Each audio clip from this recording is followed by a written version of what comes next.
think is the one thing that politicians need to be cognizant of in order to win the next general election? I think for MPs, one of the challenges and one of the key things that's happening that most MPs probably need to recognize is the changing demands and needs of voters. In the past, especially for parties like DAP, which tends to be a service-oriented party, you would those who read Chinese papers, if you take out Chinese papers, the metro section, you flip, you see Tan Kok Wai there all the time, you see Fong Kui Lun there all the time, you see people like Eng Yong Hema there all the time. What were they doing? They will be attending to all the local council type issues, mainly because they are in FT and they have got no aduns helping them and local councillors helping them. But we are essentially a very, for DAP particularly, a very service-oriented type party.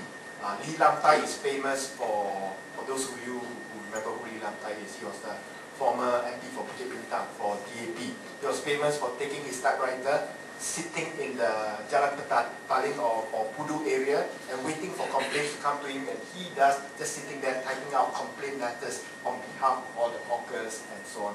That tends to be what has happened probably 10, 20 years ago, and that has continued to a certain extent. But I think today voters are a bit different. They are a bit more aware about what is needed of MPs and what type of MPs or parties they want. They are more aware of issues such as corruption. They are more aware of issues such as dealing with extravagance of government expenditure. They are more aware of issues such as religious freedom and so on.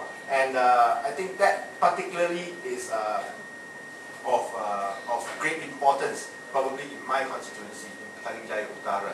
And I think it is not just in my constituency today, it's actually beginning to spread to other constituencies. Someone walked up to me just a moment ago, I can't remember her name. She promised to email me again. And she said she was my constituent, and she has a complaint she wants to send to me. My heart starts boom, boom, boom, boom, boom. What's that complaint? Is it some drain that is stuck, or is it some lights that's not working behind my office?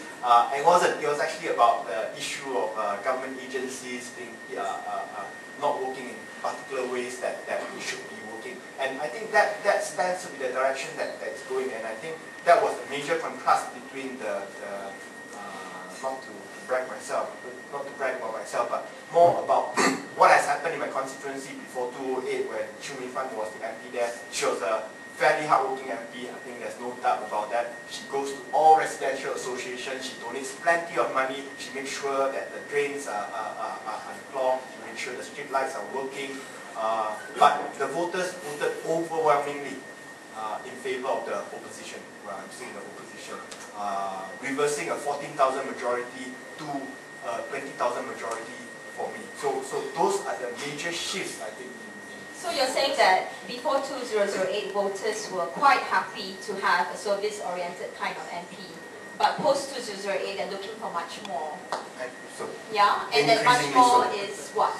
Much more in terms of MPs who are able to deal with the bigger issues, the larger issues like corruption, larger issues like government efficiency, extravagance in expenditure, where the government is taking our economy, and so on. So you're saying that going forward then it's the political candidates who are able to be flexible in that way, attend to the clogged drains as well as attend to bigger issues that will probably make it the next There will be a shift of balance. You still have to attend to your drains and street lights and potholes, but I think that the focus will be more emphasis on the bigger issues of the day.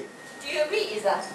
Well, I think people are also expecting a lot from members of parliament, from the opposition, from even the government, with the unveiling of the Kan Malaysia plan, with the basic criticisms of the new economic policy. You know, I think since 2006, when we first brought up the issue of needing a new Malaysian economic agenda, put it on the table, and presenting the facts that the NAP was not working anymore, and we're really losing our competitiveness. So I think right now, these issues have been brought more to the forefront, and the electorates understand that Malaysia can no longer, be comfortable with our current policies, and I think that's why it's so important. People are looking for an alternative. People also want to hear what the Pakatan Rakyat is proposing, and this is the time I feel that it should be, instead of creating destruction, or even sometimes people like to say, no, it's important that the opposition is only going to criticize. I think even in this debate, 10th Malaysia Plan, I'm quite happy to note that all of us were so excited when the new economic model was first unveiled by the NEAC. So I think people right now, they're echoing that expectation. They want something more. When you talk about Najib's approval rating, yes, but remember, the approval rating was, do you support the Prime Minister's reform initiatives? That was high. But do you think they're going to work? That was very low. So again, I feel people right now, they expect the MPs to take care of their constituency relatively well. Even Khairy told me to take care of the pothole along Jalan Ma'ruf. So I wrote to DBKL to do that. But basically, it's a balance.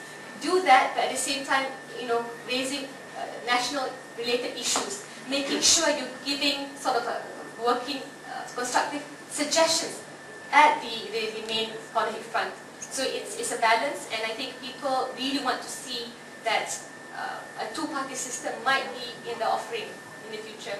Okay. What do you think? Can I just what do you think, Khairy? jump in a little bit? I want to take this point, and I want to bring it back to what happens on the ground. And I very much appreciate where Tony's coming from, Member of Parliament for PJ, YB Izzah, Member of Parliament for PSC, and great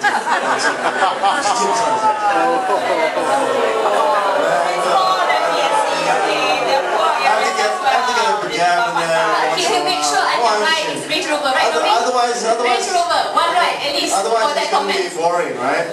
But anyway, coming back to it, whether or not MPs are expected to do more than just fix drains and all the remedial tasks of development issues, let's basically say development issues. Yes and no. It depends where you are. And this is the important thing about where you represent. I have no doubt that the constituents of Lembah Pantai and PJU expect more of their MP in terms of raising national issues. Issues of corruption, governance, government implementation in Parliament, and to champion those issues. But my constituency is half and half. It's a bit of rural and it's a bit of urban. And I'll tell you very frankly, for those in the rural areas, in Rembau, in my constituency where my own branch is, they don't really care. If I raise national issues, talk about government reform, GTP, KPI, NKEA, all that kind of thing, they don't care. All they care about is, I'm there, they can see me, they can give their kenduri kahwin card directly to me. If I don't go, that means I promise to send somebody, and deal with the problems. It can be anything. Anak nak pergi university. This famous story that I tell, this elderly lady came in to ask me. I was wondering what she wanted. She was crying. Dia nak gigi baru. Gigi palsu. I mean, I'm saying it depends where you are. You cannot just say that everything has been taken over by higher politics, by issues-based politics. I think the ground level politics of greed, meet, greed, and service is still very much a big part of the appeal.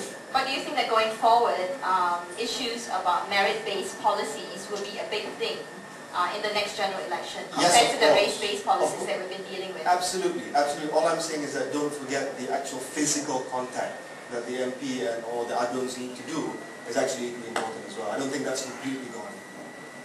Do you agree, Tony? I don't think it's completely gone, but there's a major shift. And that's what happened in the 2008 elections, where in the urban areas, people are affected by the rubbish bins not planted in front of them. But Tony, I'd argue that it's not a major shift in 2008.